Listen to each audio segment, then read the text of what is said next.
Hey guys, what's up? Before I went live, I thought I'll just speak to you guys a little bit.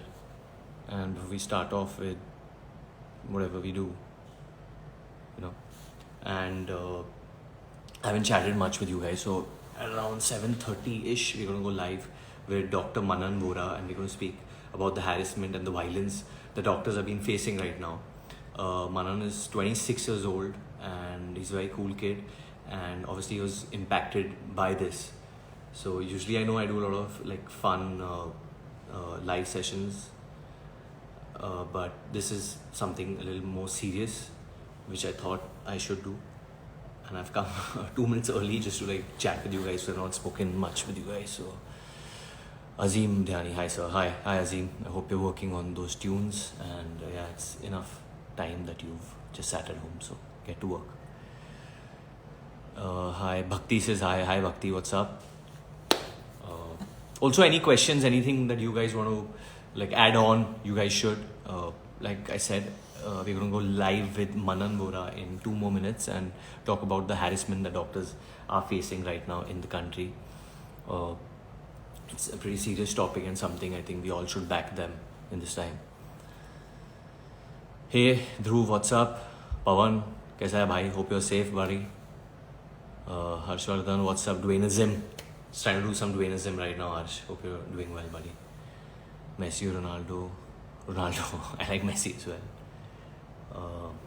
Next movie, whenever shooting can begin, I think soon rules will be announced. I'll get vaccinated soon before I start work. Farzan says hi, what's up? Okay, Sara, what's up? How's it going? So I'm gonna take Manan on right now. Try to find him first.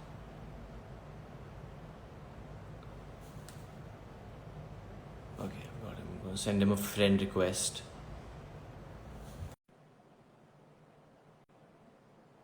I've sent him. You guys can hear me properly, right? My family is good. My family's pretty good. Hey Manan, what's up? Hi Varun, how are you doing? I'm good, buddy. I'm good. How are you doing? I'm doing very well, thank you. I'd just like to take this opportunity to thank you on behalf of the entire medical community. We really appreciate you wanting to do this and giving us a platform to voice our opinion. It's obviously a very serious issue, as you just mentioned before I joined in, and it's reached a stage where it's gotten so serious that I think it's time we create some awareness and we speak up. So I really appreciate you doing this, and I hope at the end of this, together we create some sort of awareness regarding this really serious issue.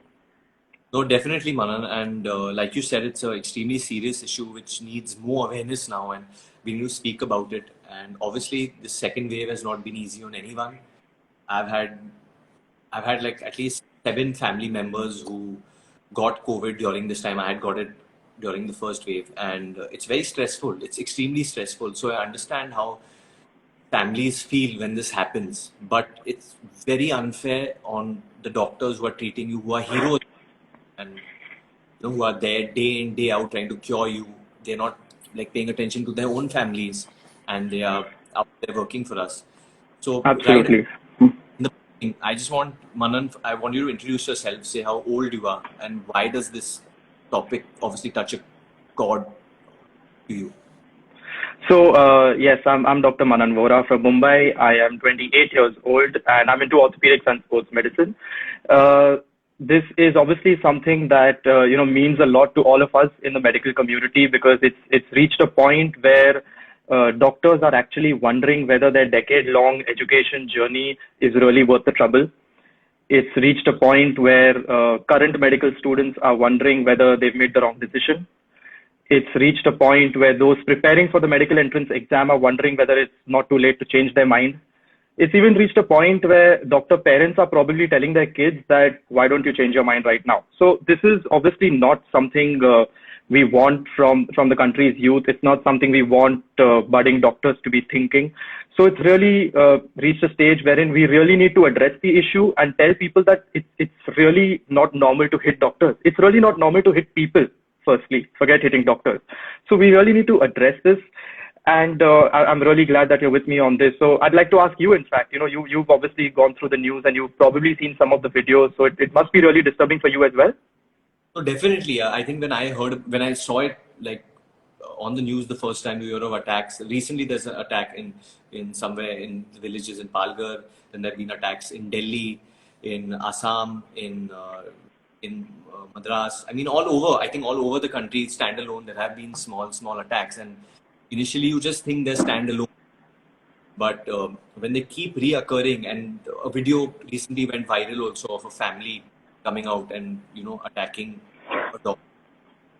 What I mean, obviously, it's wrong to attack a doctor, wrong to attack anyone for that matter, and emotions run really high when you lose a family member or when someone's you know really ill with this.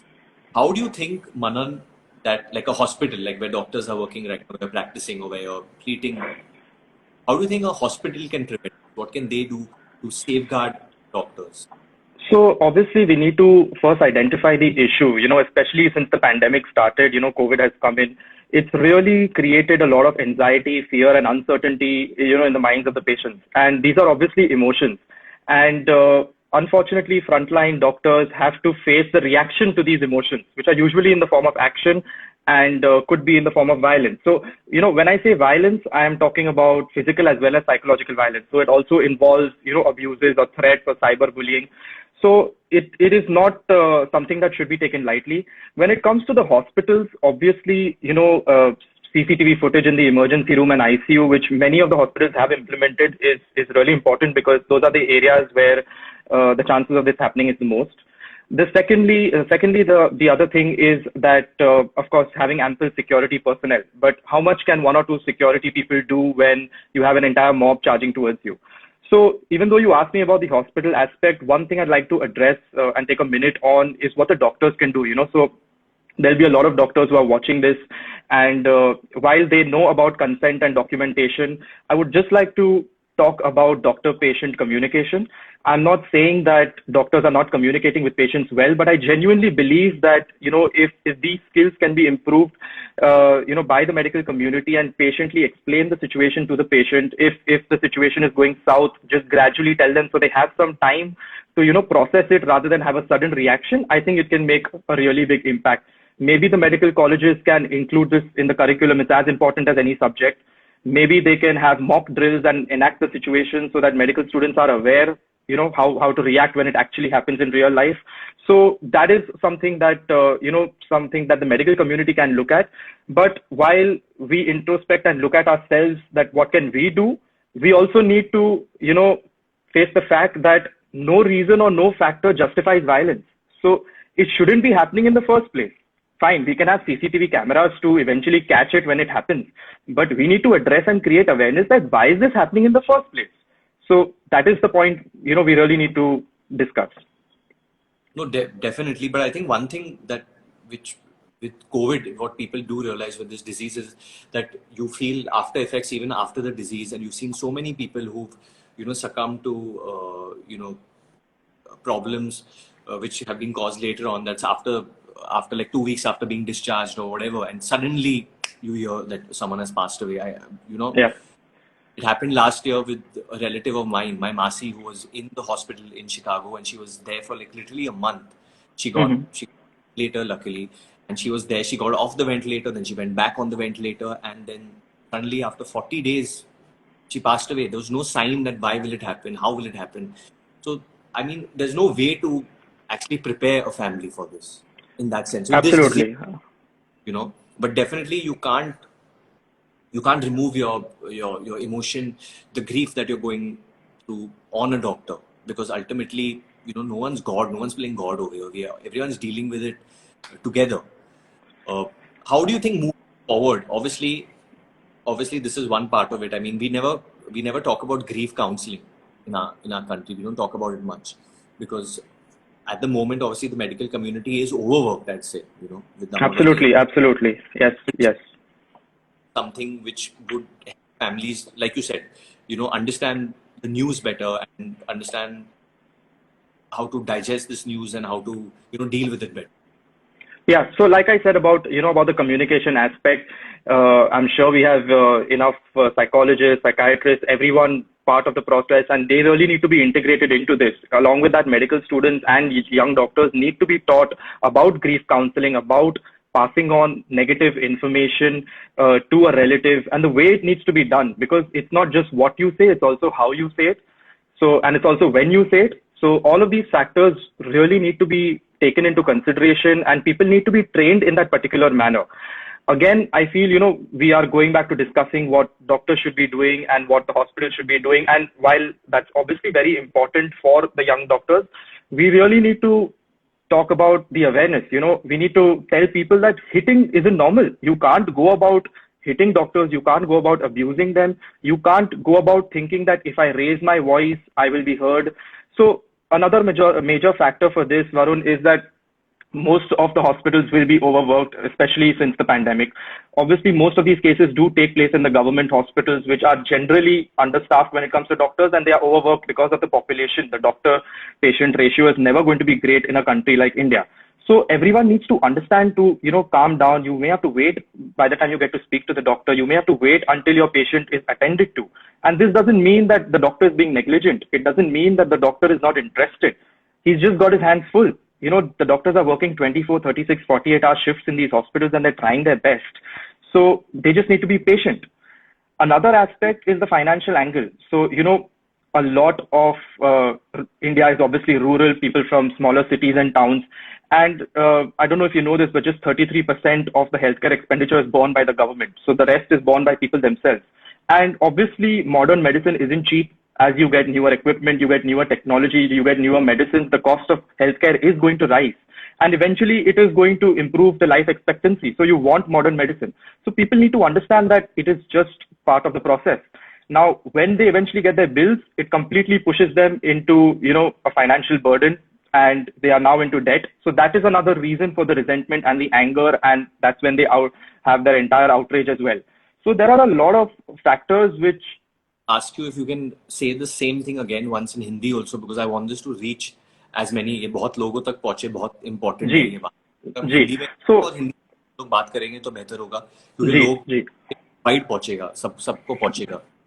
Yes, it's not a language I'm great at, but I'm going to try my best. So, लोगों को understand करने की जरूरत है कि ये जो medicine अभी जो evolve हो रहा है, जो progress कर रहा है, so उसके cost obviously increase होने वाले हैं. This is not something, ये चीज नहीं है जो डॉक्टर के हाथ में है, ये चीज नहीं है जो हॉस्पिटल और हेल्थ केयर के स्टाफ के हाथ में है. तो उनके ऊपर आप जब गुस्सा होंगे, उनके ऊपर आप जब लैश आउट करेंगे, अटैक करेंगे, दैट इज नॉट जस्टिफाइड. ये बात एब्सोल्युटली सही नहीं है और ये बात नहीं होनी चाहिए. So this is something that everyone needs to absolutely accept. What do you think, Varun? Do you think that we are being overreacting, or do you think we deserve to be heard? What do you think? ये बिल्कुल नहीं लग रहा है कि हम लोग ये चीज को लेके ओवर रिएक्ट कर रहे हैं. ये बहुत ही दुख भरी बात है कि हम लोग इसके बारे में हमें बात करना पड़ रहा है और अवेयरनेस क्रिएट करना पड़ रहा है. डॉक्टर आज के टाइम में, हमेशा के टाइम से डॉक्टर हमारे लिए भगवान, और इस वक्त तो मतलब डॉक्टर के ऊपर कुछ नहीं है हमारे लिए. अगर हम लोग बीमार पड़ते हैं, अगर आपके घर में कोई बीमार पड़ता है तो उसे ठीक करने वाला कौन होता है? डॉक्टर होता है. और वो डॉक्टर मतलब अपने घर पे अपने फैमिली मेंबर से नहीं मिल रहा है, वो जाके इन्फेक्टेड पेशेंट से मिल रहा है, रोज उन्हें ट्रीट कर रहा है पीपी किट में. मतलब 8-8, 10-10, 12-12 घंटे डॉक्टर्स काम कर रहे हैं बिना ब्रेक लिए, पीपी किट में 2-2 डबल मास्क लगा के. और फिर वो लोग घर आते हैं, और जब केसेस उनकी तरफ नहीं जाते और शायद किसी की मृत्यु हो जाती है, उसके बाद हम लोग उनको अटैक करते हैं. ये बहुत ही गलत बात है. Exactly. Now that you've brought it up, and I did mention, लोगों को ये समझना चाहिए कि ये उनकी गलती नहीं है, ये डॉक्टर्स की. exactly. वो लोग ये जो डिजीज है, it's too new. People are still understanding कि हम इसके साथ कैसे डील करें. ये मेडिसिन सही है. ये ऑब्वियसली वैक्सीनेशन बहुत ज्यादा इंपॉर्टेंट है. अगर आपको वैक्सीन मिल रही है, प्लीज वो वैक्सीन लीजिए. आप लोग वैक्सीन लगाना बहुत ज्यादा इंपॉर्टेंट है. सो बट डॉक्टर्स पे, you can't harass doctors, you can't attack doctors. You can't do that. Absolutely. And Varun, you mentioned, sorry to interrupt you, but you mentioned Dr. Bhagwan hote hai ya Bhagwan ka roop hote hai. And I did mention this yesterday that we don't want that. Either we are, treated as gods and we're put on a pedestal, or we hear incidences like these which happen. We need to find that middle ground. We need to find that balance. We don't want to be treated as gods. Don't put us on that level. We want to be treated as human beings. We want to be treated absolutely normally how you treat people of other profession. And we are absolutely okay with that. And I don't think asking for that or appealing for that is a very, very big thing to do. I hope you agree with me. No, I totally agree with you. And one last thing I want to ask you, being a 28-year-old doctor, a young doctor who's, in your profession, obviously seeing things like that, it pains my heart. It obviously definitely must be hurting you. You must be discussing this with your colleagues. If one thing you want to say, Manan, because you're a very positive guy, like I've seen or whatever, I've interacted with you a little bit. You're an extremely positive guy. So what I want you to give out one message to all the young doctors in your fraternity, people who are studying, people who aspire to become doctors, जो छोटे बच्चे शायद जो doctor बनना चाहते हैं, क्यों इतना जरूरी है डॉक्टर बनना? So the only message I'd like to tell them that while you keep hearing about these things in the news, and while these incidences unfortunately do happen, you need to go back to that initial thought. You need to go back to that initial thing which told you in your mind that you want to be a doctor. You need to go back to that first reason. You need to have faith and belief in it, because at the end of it, yes, it is a noble profession. It is something that is going to make you feel great. The job satisfaction is very high, even though instances like this and incidents like this really make you feel low. But then again, it's going to be a journey full of highs and lows. So I would really request that people don't give up on that dream. Meanwhile, we have to work together on this issue, and with people like yourself who have now come up and shown your support. Likewise, if we have other people who are influential and really stand by us, I think we can slowly really bring about a change. I know you and I are not lawmakers, Varun, you and I are not government people. You and I cannot implement things and get it done immediately. But what you and I can do is create that awareness. You and I can tell people, listen, it's not normal to do this. You need to understand that. It's not normal to beat doctors or any other healthcare staff for that matter. So as long as we start that process, as long as we begin creating awareness, I think we're already one step ahead than we were yesterday, and that's the most important thing. Do you think this is somewhere like a normal thing, or it's become, if you don't react to this topic or don't have this conversation now, it is something that could become normal, and we might... So Varun, it's already become normal. Very, very honestly, let me ask you this. Okay, how many percentage of doctors do you think have gone through violence at some point in their life? Can you give me a percentage? 10, 20, 30? What do you think? I mean, in our country, which is so vast, I mean, if I had to guess... Percentage. It's a percentage. Hoping it's 10%.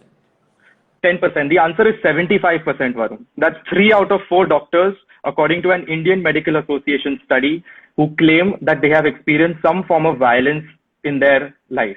Now, can you comprehend this? Can you imagine going to work and thinking that aaj mujhe maar pad sakti hai? Imagine trying to work with dedication and devotion in a workplace which is anyway helping people, when you have this fear of violence and this stress of something going wrong constantly at the back of your mind. It's definitely not a peaceful situation. It's definitely not an ideal situation.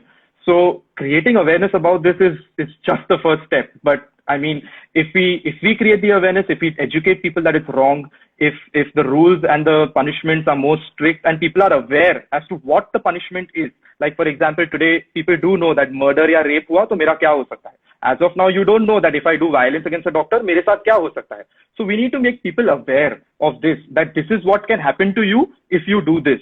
And once that awareness also sets in, hopefully the number of times it happens will only reduce. So rather than constantly thinking about what do we do, how do we serve justice, we need to look at the prevention aspect of it as well and try to prevent these instances from happening in the first place.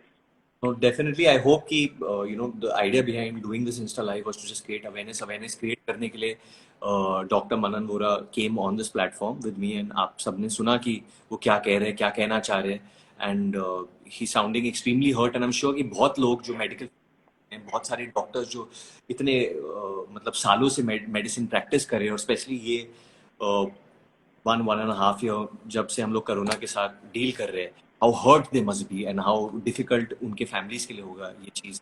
से deal करने के लिए. तो hope कि आप लोग ये समझ रहे हैं और कहीं कहीं आप लोग भी मदद करेंगे स्प्रेड करने में. Thank you, Manan. Anything you want to get off your chest? Anything you want to just say? Well, Nothing, Varun. Once again, thank you so much for helping me with this platform and trying to raise our voice. I hope you continue supporting this or continue being vocal about this because this is just the first step. This is nothing. So I hope together we can try and bring about some change, at least in people's mindset, at least in people's perception. I don't know if we can change laws. I don't know if we can implement things. But as long as we create awareness and as long as we try and bring about a change in the mindset, I think we've already done something. So thank you so much for that, and I really appreciate it. no, definitely, definitely. This is the first time I am also talking about such a serious topic. Because usually when I come online, I'm fooling with people or I'm having fun, and it was honestly very educational and very nice to hear what you had to say. And there has to be a change. There's so many things that a lot of us in like young India want to change, and the first step is going to be speaking out and communicating and saying it. So I'm glad a 28-year-old doctor is appealing to all of us. So I hope we all hear it. Thanks, man. Thank you so much, Varun. I really appreciate it. Take care.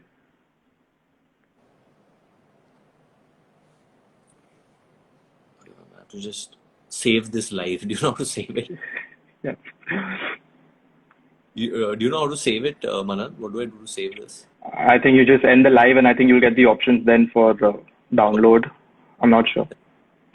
Okay, see you. Bye. Bye. See you.